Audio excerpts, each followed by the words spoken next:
Seguimos estudiando este fabuloso libro de Apocalipsis. Y quiero contarles que esta semana me entusiasmé tanto con lo que hoy quiero compartirles que no sé cómo voy a hacer para que este mensaje dure solo 30-35 minutos.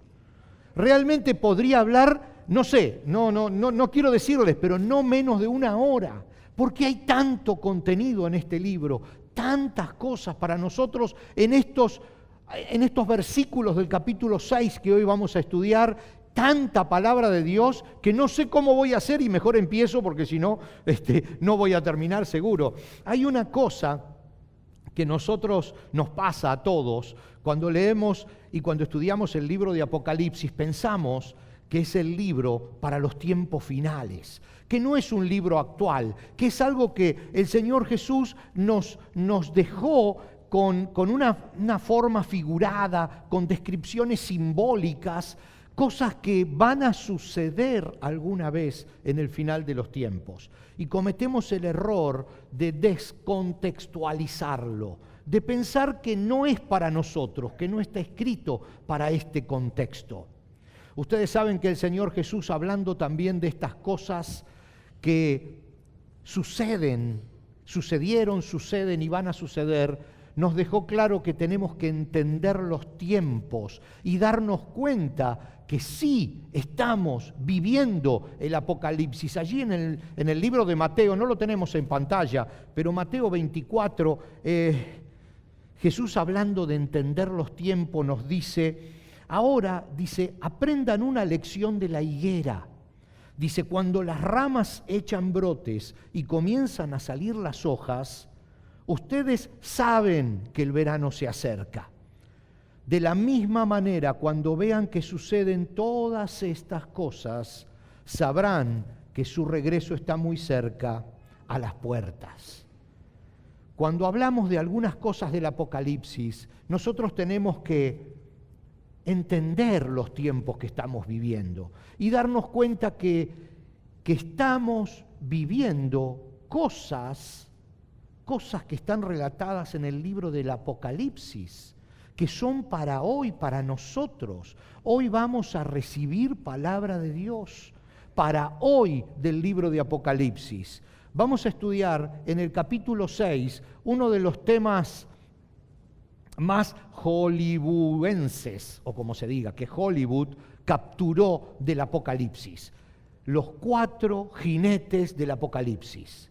Es un tema interesantísimo. Se hicieron películas, se escribieron libros, pesadillas se habrán tenido con los 4 jinetes del Apocalipsis. Cada vez que uno busca alguna figura de los 4 jinetes del Apocalipsis, son feísimos, son calaveras, monstruos, andan con guadañas.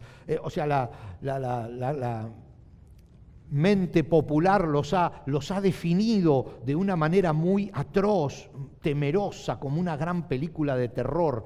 Pero ¿qué significan esos 4 jinetes del Apocalipsis? Apenas 8 versículos en el capítulo 6, en todo el libro del Apocalipsis hablan de estos 4 jinetes y sin embargo son uno de los personajes más famosos de todo el libro de Apocalipsis. Y hoy tienen mucho para decirnos. Dios tiene mucho para decirnos a través de lo que sucede con estos 4 jinetes del Apocalipsis. ¿Quiénes son? ¿Qué simbolizan? ¿Qué figura simbólica? ¿Qué representan estos famosos 4 jinetes del Apocalipsis? Rápidamente vamos a ver esto en los minutos que nos quedan. Ustedes recordarán, porque venimos estudiando el libro de Apocalipsis, que en un determinado momento Jesús le dice al apóstol Juan, cuando ya era anciano y estaba preso en una isla, le dice, Juan, tienes que escribir el último libro de la Biblia, el libro de las cosas que todavía no se conocen y que yo les voy a revelar. Las revelaciones, eso significa Apocalipsis, las revelaciones de las cosas que están sucediendo y las que van a suceder. Entonces el Señor Jesús lo toma al apóstol Juan y lo lleva a ver una visión en el cielo. Lo lleva a ver una visión espectacular de lo que estaba sucediendo allí, todo simbólico, todo con metáforas. Y hace unos domingos atrás estábamos hablando acerca de que en el cielo había una sola persona digna, en el cielo, en la tierra y en todo lo existente, una sola persona digna, merecedora de abrir un gran pergamino que había en el cielo y que el apóstol Juan podía ver. Ese pergamino estaba sellado con 7 sellos, lacrado. El único que lo podía abrir era Jesucristo, porque tenía el derecho y la autoridad, porque había vencido en la cruz del Calvario. Y entonces dice que le entregan ese pergamino y el Señor Jesús abre los primeros 4 sellos, y con cada uno de esos sellos que abre aparece un jinete que trae algo muy feo para nosotros. Algo muy feo para los que no están enganchados con Cristo, para los que no están bajo su protección. Algo muy feo que se está viviendo hoy.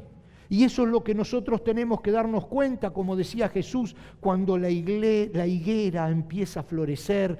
Muchachos, dense cuenta que el verano se acerca. Cuando nosotros tenemos que entender los tiempos y darnos cuenta que hay cosas que están sucediendo hoy, que están escritas en el libro porque es actual, es para hoy. Lo que escribió el apóstol Juan, que Jesús le dictaba que era para el futuro, es hoy. Hoy es el futuro. Hoy es el futuro de aquella vez hace 2000 años cuando se escribió esto. Entonces, nos cuenta Juan que el primer sello se abre. Y dice en Apocalipsis 6:2, y creo que lo tenemos en la pantalla, levanté la vista, dice Juan, y vi que había un caballo blanco, y su jinete llevaba un arco, y se le colocó una corona sobre la cabeza. Salió cabalgando para ganar muchas batallas y obtener la victoria. Este primer jinete que sale cuando Jesucristo abre el primer sello de ese pergamino es nuestra gran incógnita, es lo que vamos a hablar hoy. Es un jinete, según relata Juan, que el Señor Jesús le estaba dictando, que sale en un caballo blanco. Es el único jinete que sale en un caballo blanco. Exactamente el mismo caballo se vuelve a describir en Apocalipsis capítulo 19 al final del libro, porque el Señor Jesucristo sale en un caballo blanco y se llama fiel y verdadero. Este no es el Señor Jesucristo, pero sale también en un caballo blanco. Y miren qué detalle, dice, tiene un arco, después vamos a hablar, pero no tiene flechas, tiene solo el arco.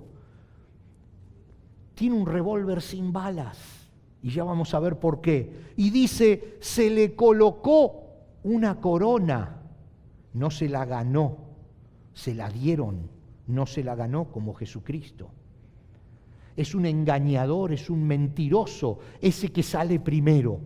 Luego, después vamos a volver a este jinete, a este primer jinete, pero después aparece otro jinete con otro caballo. En Apocalipsis 6:4 leemos, entonces dice, apareció otro caballo cuando se abrió el segundo sello, de color rojo. Al jinete se le dio una gran espada y la autoridad para quitar la paz de la tierra, y hubo guerra y masacre por todas partes.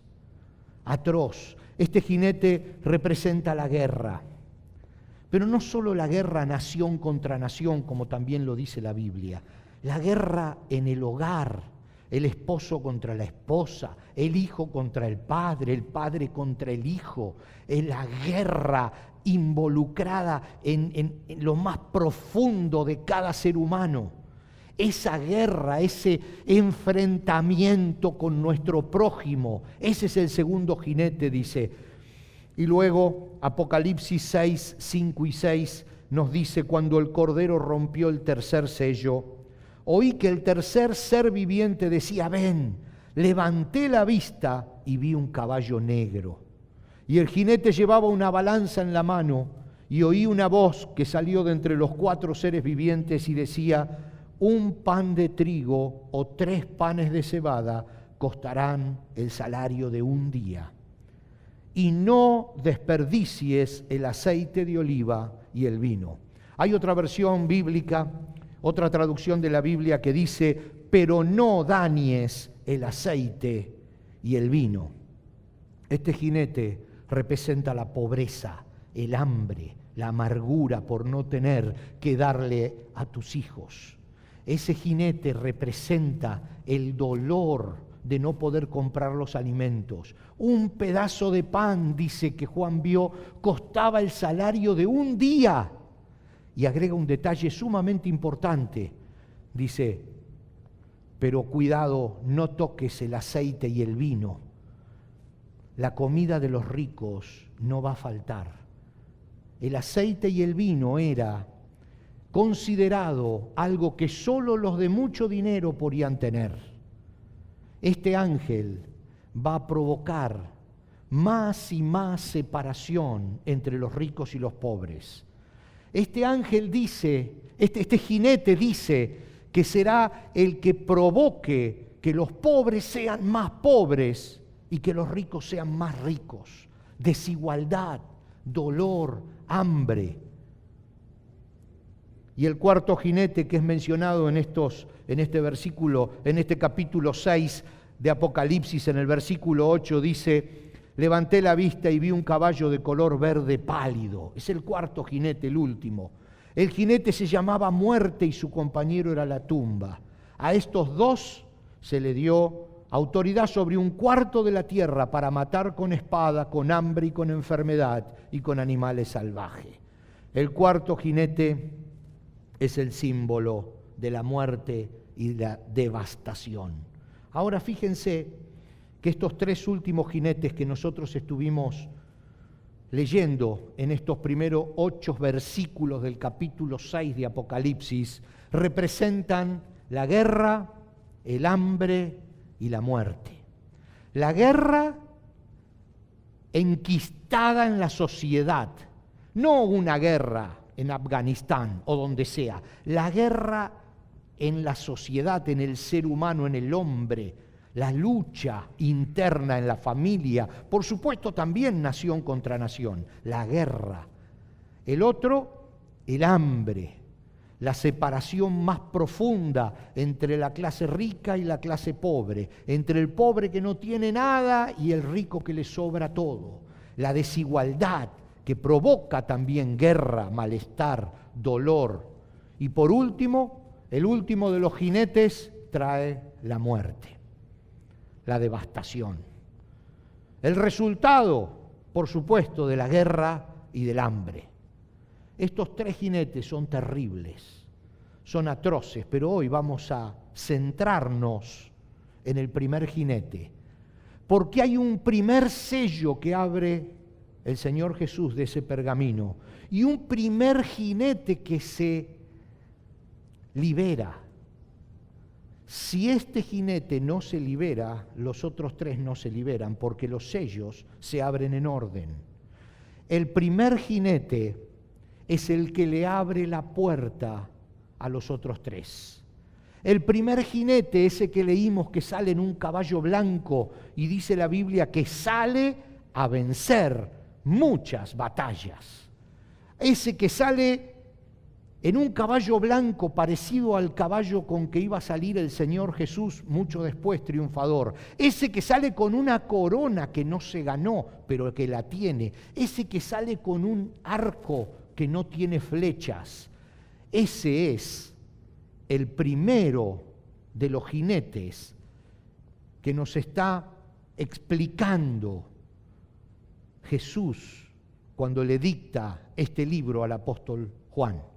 Este primer jinete es el que sale para engañarnos, para confundirnos, es el que le abre la puerta a la guerra, es el que le abre la puerta al hambre y es el que le abre la puerta a la muerte, el engañador que sale para confundirnos. Ese primer jinete es el al que tenemos que tenerle miedo, al que tenemos que tenerle cuidado. ¿Cómo puede confundirnos ese primer jinete para abrir luego la puerta a todos estos males, estas catástrofes? Hay 5 grandes mentiras, por supuesto hay muchas, pero yo quise elegir 5 grandes mentiras que nos está diciendo hoy este primer jinete del Apocalipsis que salió, figurado en un caballo blanco para parecerse a Cristo, sin serlo. Es el que engaña, es el que miente, y es el que hoy nos está diciendo 5 mentiras, entre otras tantas. La primera nos viene a decir, un hombre no es hombre, puede ser mujer. Una mujer no es mujer, puede ser hombre. Puede decidir qué quiere ser, puede decidir el sexo que quiere tener. Viene a destruir la identidad de las personas y se está comiendo la mente de nuestros jóvenes en las escuelas. Viene a decirnos, un asesinato no es un asesinato. Hasta que el bebé no nace, no es persona. Si lo quieren matar, mátenlo. No hay problema. No, un asesinato no es asesinato. Nos viene a confundir, viene a destruir el concepto de la vida y se nos está metiendo en la sociedad día tras día tras día. El jinete está cabalgando hoy para decirnos eso, para destruir el concepto de la vida y para que una persona quede marcada para siempre por la carga de conciencia, que no pueda quitarse nunca el hecho de haber asesinado cuando le dijeron que no era asesinato. Otra gran mentira viene a decirnos, la droga no te hace mal, la droga te libera de este mundo malo. La droga es un poquito, pero para que puedas volar, para que puedas pasar un recreo. Entre 2 horas de clase te haces un recreo. Y viene a esclavizar lo que primero compró con las otras mentiras. Y viene a chupar nuestra juventud, el cerebro de nuestra juventud. Es el primer jinete que nos viene a engañar. Viene a decirnos, no se puede amar a una persona toda la vida. Hay que cambiar de pareja. No se puede mantener el amor toda la vida. Nos viene a engañar porque quiere destruir la familia. La familia es el primer proyecto de Dios. Es lo que mantiene unida y consolidada la sociedad. Una vez que destruye al individuo, a la persona, una vez que la destruye por dentro y que la esclaviza con droga, alcohol o cualquier tipo de vicio, juego, lo que sea, después destruye la familia. Primero la persona, después la familia. Pero hay una quinta mentira que es la peor de todas. Miren que le di unas cuantas que son bastante fuertes, pero hay una quinta mentira que ese jinete del caballo blanco que se pasea por nuestra sociedad hoy nos está diciendo constantemente. Nos viene a decir que la religión es el único camino para salir del problema. Y eso es una mentira, porque nos corta el verdadero camino para salir de esa locura, que es la relación. La religión es una estructura creada para llegar a Dios sin Dios. La religión es una escalera que uno mismo fabrica para tratar de alcanzar al cielo. Imposible. La religión es el esfuerzo propio para tratar de llegar a Dios. Cristianismo es relación. Por eso Juan 3:16, el gran pasaje bíblico que comprime el Evangelio en un solo pasaje, dice, porque de tal manera amó Dios al mundo que ha dado a su Hijo unigénito para que todo aquel que en Él cree no se pierda, mas tenga vida eterna. Porque de tal manera amó Dios al mundo que Él envió a su Hijo. Religión es tratar de llegar a Dios. Relación es Dios llegando al hombre. Pero el engañador viene a decirnos que la religión es lo único que nos puede salvar de Él mismo. La religión es lo único que nos puede salvar de la droga. La religión es lo único que nos puede salvar de estar confundidos. La religión es lo único que nos puede salvar y nos sigue mintiendo. Y nos hace enterrar más. Porque cuando estamos rodeados de religión, no podemos salir nunca del agujero. El primer jinete viene a confundirnos, y si nos dejamos confundir, si nos dejamos engañar, nosotros estamos abriéndole la puerta a nuestra propia desgracia. Nosotros estamos abriéndole la puerta a la guerra en la casa, estamos abriéndole la puerta al hambre, estamos abriéndole la puerta a la muerte. Nosotros, si nos dejamos engañar. Yo quiero proponerles hoy, va a parecer muy simplista, pero quiero proponerles hoy un test, una prueba, en 5, 7 minutos, 10 porque no me puedo contener, ¿no? Pero digamos, 10 minutos máximo, una prueba para que usted se haga usted mismo, así, calladito, sin decirle a nadie, para ver si usted está engañado por el engañador o si viene zafando, o si viene firme todavía. El Señor Jesús nos quiso explicar esta gran diferencia siempre, desde el momento que llegó y comenzó su ministerio, comenzó a trabajar para que podamos entender la diferencia entre lo que es la religión, que significa religar. Religión viene del latín, creo del latín, que significa rejuntar algo que está separado, religar. Él vino a ligarlo, ya no tenemos que ligar más, ya no tenemos que juntar más, porque Él vino a juntarnos. Ya no tenemos que hacer el esfuerzo de juntarnos con Dios, porque Él es el que nos junta con Dios, el que nos hace otra vez hijos y no solo criaturas. Entonces Él trató de explicar esta diferencia a los religiosos de esa época, porque ojo que el caballo blanco del primer jinete ya había salido cuando Jesús estaba en la tierra, ya andaba por allí confundiendo. Lo que pasa que en esa época los religiosos eran pocos, ahora nuestras iglesias están llenas de religiosos. Acabamos con mi esposa de volver de España y llegamos a una ciudad en el momento que estaban con una fiesta de la patrona de la ciudad, la Virgen de la ciudad. Increíble lo que eran las calles. Nadie, absolutamente nadie, tiene una relación con Dios de todos los que estaban allí, pero todos estaban tratando de tocar la procesión y la Virgen que pasaba en esa procesión. Ciegos se empujaban para tratar de llegar, no había lugar, pasaban unos arriba de otro para tocar a esa Virgen que pasaba, esa estatua de una Virgen que pasaba allí por las calles de la ciudad. Desesperados, en una actitud religiosa, sin tener en cuenta la relación, confundidos. Jesús en aquella época, cuando Él caminó sobre esta tierra, trataba de explicar esta diferencia. En ese entonces eran pocos.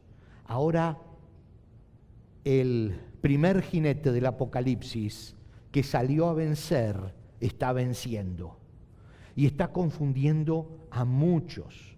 Y nuestras iglesias están repletas de religiosos. Repleta de religiosos, iglesias gigantes, miles de personas, miles de religiosos. Y estamos sin darnos cuenta abriéndole la puerta a los otros 3 jinetes del Apocalipsis, dejándonos engañar por el engañador. Dice Juan en el capítulo 5, versículos 1 al 11, el apóstol Juan relata una historia. No la vamos a leer completa, yo les voy a contar algunos detalles, porque es el primer punto de este test. Y les voy a decir que el primer punto es, los que están confundidos, los que son religiosos, no se gozan con los que se gozan. Espere para pensar algo. Usted tiene que decirme si usted está, o usted tiene que decirse a sí mismo si está en esa posición o si no. El religioso no se goza con los que se gozan. Entonces el Señor Jesús contaba en este Juan 5, del 1 al 11, que usted lo puede buscar después, que una vez llegó a la ciudad de Jerusalén, y era un día sábado, y entró a la ciudad de Jerusalén, y dice la Biblia que entró por la puerta de las ovejas, y que era una de las puertas de la muralla, y se acercó a una fuente que se llamaba Betesda. el estanque de Betesda. Y era un lugar muy particular porque estaba cerca del templo, pero los religiosos de la época habían construido un lugar allí para los enfermos, para que no molesten demasiado en el templo, y habían inventado una historia de que alguna vez cuando se movía el agua, el primero que se tiraba al agua iba a ser sano. Entonces estaba todo lleno de enfermos. Gente lastimada, herida, y el Señor Jesús llega por la parte de atrás y encuentra a uno de los últimos, y era un hombre que hacía 38 años que estaba paralítico. Entonces el Señor Jesús se acerca a ese hombre y tiene misericordia de ese hombre. Y le dice, wow, 38 años aquí, y dices que yo no tengo a nadie que me acerque al agua. Jesús le dice, ¿qué agua? Ni qué agua. Esas son todas mentiras. Y le dice, levántate y anda. Y el paralítico se levantó. Imagínense, no solo que lo sanó, sino que le hizo terapia de rehabilitación en 1 minuto. Y ahí envolvió la camilla, cargó la camilla y se fue caminando. Pero miren lo que sucedió. Una partecita, sí se la voy a leer. Dice, aunque se me vaya 1 minuto más, dice, Jesús le dijo, ponte de pie, toma tu camilla y anda. Al instante el hombre quedó sano, enrolló la camilla y comenzó a caminar. Pero ese milagro sucedió el día de descanso. Así que los líderes judíos protestaron. Le dijeron al hombre que había sido sanado, dice, no puedes trabajar el día de descanso. La ley no te permite cargar esa camilla. Y el hombre respondió, dice, el hombre que me sanó me dijo, toma tu camilla y anda. Pero ¿les parece a ustedes cómo pueden ser? Los religiosos le dijeron al hombre que hacía 38 años que estaba paralítico, no puedes cargar tu camilla, hoy es día de reposo. ¿Se dan cuenta lo que significa no poder gozarse con el que se goza? ¿Cómo reacciona usted cuando Dios bendice a su vecino? Cuando prospera su hermano, su hermana, su tío, su tía y a usted no le llega. ¿Cómo reacciona usted cuando otro se goza? ¿Se puede gozar con la persona que se goza o no se puede gozar con la persona que se goza? Dice el Señor Jesús explicando esto en Marcos 2:27, dice, Jesús le dijo, el día de descanso se hizo para satisfacer las necesidades de la gente y no para que la gente satisfaga los requisitos del día de descanso. ¿Usted le busca el pelo al huevo cuando Dios bendice a otra persona?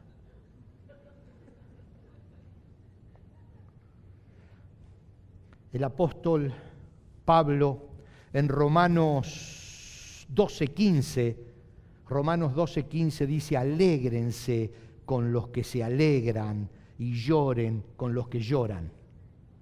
Muchas veces estamos acostumbrados a llorar con los que lloran, pero alegrarnos con los que se alegran. Ese es el primer punto de este test. Si no puedes alegrarte con los que se alegran, estás más cerca de la religión que de la relación. Si no puedes alegrarte con los que se alegran. Eso nos manda el Señor, alégrense con los que se alegran. Primer punto, para que te analices. Segundo punto, los religiosos, los que están confundidos por ese primer jinete, son duros de corazón, no se conmueven por el dolor ajeno. Otra historia, en Marcos 3:1-5, dice que Jesús entró a una iglesia y vio un hombre que tenía toda la mano deforme. Y entonces lo llamó para que se ponga delante. Y le dijo otra vez a todos los religiosos, ¿lo sano a este hombre o no lo sano? ¿Lo sano a pesar de que es un día en el que no se puede hacer algo o no lo sano? Y dice que los religiosos se quedaron callados. Y Jesús puso a ese hombre adelante y lo sanó. Y lo sanó igual, aunque él sabía que se llevaba el odio de todos los religiosos. Y le recuperó la mano. Los duros de corazón conocen la ley y conocen la gracia, pero cuando hay que aplicar la gracia, prefieren callar. Y dice ahí en Marcos 3, 1 al 5, si usted después quiere leerlo, anotarlo y leerlo, dice que Jesús miró con enojo a los que lo rodeaban, a todo ese grupo religioso, y les dijo, y profundamente entristecido, dice Jesús, por la dureza del corazón de esa gente. Entonces le dijo al hombre, extiende la mano, y el hombre la extendió y la mano quedó restaurada. Un religioso no puede ponerse en los zapatos de otra persona. Le cuesta entender el dolor de la gente. Un religioso no está en armonía con el corazón de Dios. Hay un pasaje hermosísimo que yo sí le pediría que lo registre, que lo anote, que se lo acuerde, que lo grabe. Salmo 125, 4 dice, oh Señor, haz bien a los que son buenos, a los que tienen el corazón en armonía contigo. Un religioso no puede tener el corazón en armonía con Dios. No lo puede tener porque ellos piensan que nunca podrían estar en la misma situación. No se ponen en la situación de la otra persona. Entonces el Señor Jesús, y lo dice Mateo 9:13, dice, luego añadió, ahora vayan y aprendan el significado de la siguiente escritura, quiero que tengan compasión, no que ofrezcan sacrificios. Y un profeta de los llamados menores, porque escribió poco, no porque era menor, sino porque escribió poco, un gran profeta llamado Oseas, escribe palabra de Dios en el capítulo 6 y versículo 6, quiero que demuestren amor, dice Dios, no que ofrezcan sacrificios, más que ofrendas quemadas, quiero que me conozcan, que tengan un corazón en armonía conmigo. Un religioso tiene su corazón duro y no le duele el dolor de la gente. 3 puntos tiene este test. El primero, no se goza con los que se gozan. Los religiosos no pueden gozarse con los que se gozan porque siempre aplican la ley sobre la gracia. Siempre aplican la ley. Son rigurosos con ellos mismos y con la gente que los rodea. Eso es un religioso. Son duros de corazón porque no pueden ponerse en los zapatos de la otra persona y tratar de entender el dolor o lo que está pasando la otra persona. Y la tercera cosa, el tercer punto de este test, de esta prueba que yo quiero que usted se haga, es que los religiosos, los que están confundidos por ese primer jinete del Apocalipsis, piensan que los mensajes bíblicos, las reflexiones, las exhortaciones, los pasajes, siempre son para otro. Siempre son para otro. Y ahí encontramos gente a la que le resbala lo que escucha en la iglesia. Y cada vez que escucha un mensaje profundo está pensando a quién le haría falta ese mensaje. Y entonces dice, uy, lo voy a grabar con el teléfono y se lo voy a mandar a tal persona porque seguro que este mensaje le hace bien.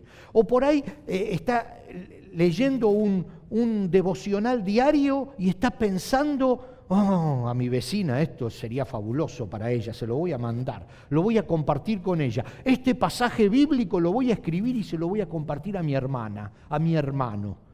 Siempre están pensando en que todo se aplica para los demás, pero no para ellos mismos. Los religiosos son así, y Jesús lo explica en un pasaje de Lucas, capítulo 18, que es la parábola del fariseo y el cobrador de impuestos, y la voy a leer rápido, Lucas 18, 9 al 14, porque ya me estoy yendo de la hora.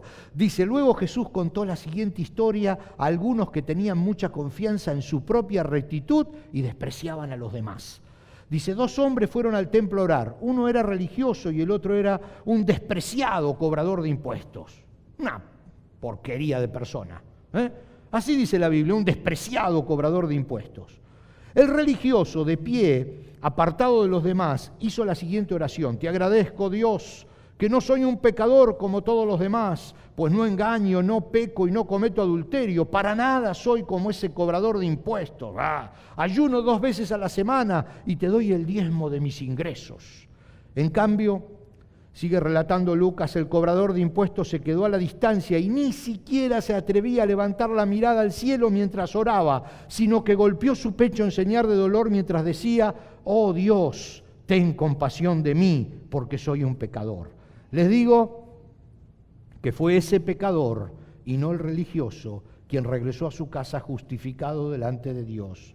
Pues los que se exaltan a sí mismos serán humillados y los que se humillan serán exaltados.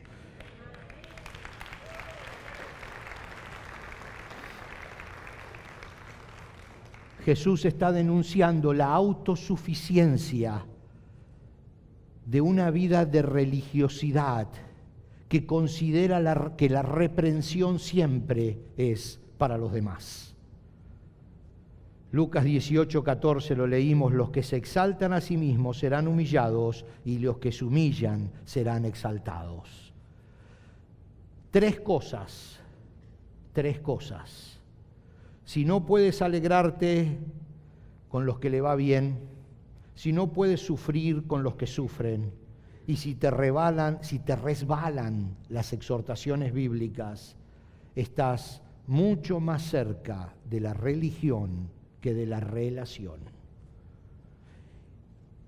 Y Jesucristo vino a relacionarnos con Dios, no a crear una nueva religión, no a poner nos y nos uno detrás del otro.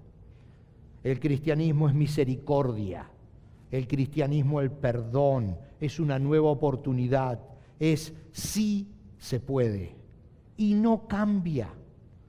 Me gusta un pasaje que vamos a tener en pantalla en Santiago 1:7, dice: todo lo que es bueno y perfecto es un regalo que desciende a nosotros de parte de Dios nuestro Padre, quien creó todas las luces de los cielos. Él nunca cambia ni varía como una sombra en movimiento.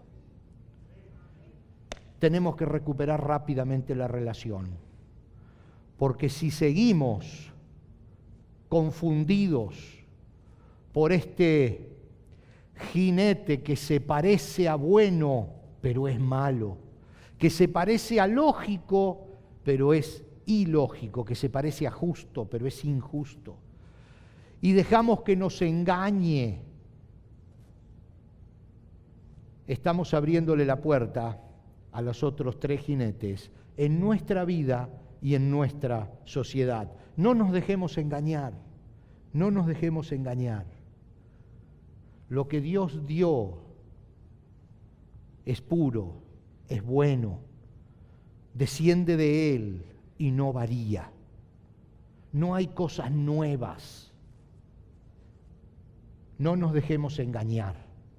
Si en este momento alguno se dio cuenta quizás que le está costando alegrarse con los que se alegran, o le está costando llorar con los que lloran, porque tiene el corazón un poco endurecido. O quizás llega a la iglesia un domingo a la mañana, abre la palabra y la Biblia no le está hablando. Si alguien hoy siente que cuando está escuchando un mensaje o leyendo la Biblia o teniendo un devocional, como que hay algo que no le está apretando el corazón, como que Dios no le está hablando, puede ser que esté más cerca de la religión que de la relación. Y este mensaje del Apocalipsis, de estos 4 jinetes que salen para lastimarnos, no es para mañana, es para ahora, es para hoy. Muchos engañados en todo el mundo, dejándose llevar por lo que dice que parece bueno, pero es malo, que parece lógico, pero no lo es, que parece blanco, pero es negro, que tiene una corona, pero no se la ganó, que tiene un caballo blanco, pero no es el caballo que va a usar Jesucristo. Es parecido, y por eso confunde y por eso engaña. No nos dejemos engañar. Si hoy alguno de esos 3 puntos de la prueba, del test, te salió dudoso o negativo, yo quiero proponerte hoy algo. Vamos a restablecer la relación. ¿Vieron como una computadora cuando se tilda? ¡Pum! Se quedó ahí clavada y no la podemos sacar de la pantalla. ¿Qué hacemos? Restart, reseteamos, reiniciamos. Vamos y tenemos un botoncito para dice, bueno muchachos, aquí no podemos andar más. Vamos a hacer una cosa, vamos a reiniciar. Si uno de esos puntos tú sientes que no salió bien en el test, hay una opción, El Señor dice, yo estoy dispuesto a reiniciar tu vida cristiana, a reiniciar la relación, a fortalecerte para que puedas caminar conmigo día a día, no enganchado en una serie de pasos y pautas que es una religión, sino en una relación viva, diaria, efectiva, lógica, sana. Vamos a ponernos de pie. Le invito a que se ponga de pie porque usted ahora es quien sabe el resultado de la pruebita que hicimos. Usted sabe, mirándose hacia adentro, si necesita hacer plic y reiniciar la vida cristiana. Vamos a orar porque el Señor está aquí para decirte, yo soy el fiel y verdadero, el que va a venir en el verdadero caballo blanco, el que va a venir a levantar la iglesia. No te dejes engañar, abriéndole la puerta a todo ese mal, esa guerra en tu casa, ese dolor, el hambre y finalmente la muerte, que significa separación. Morir significa estar separado y tú puedes morir y seguir caminando de este lado de la tumba, poder vivir y seguir muerto, poder estar comiendo cada día y estar muerto. Muerto significa separado, aniquilado, separado de Dios, peleado con tu familia. Eso también es morir. Así que Dios hoy nos da a todos esta oportunidad. Vamos a inclinar nuestras cabezas. Yo le invito a que incline nuestras cabezas y que le diga al Señor lo que siente en su corazón. Usted. Vamos a hacer un minuto de silencio. Los hermanos nos van a acompañar con música y usted, a solas con Dios, hoy tome la decisión de convertir cualquier sombra de religión en relación. Oremos.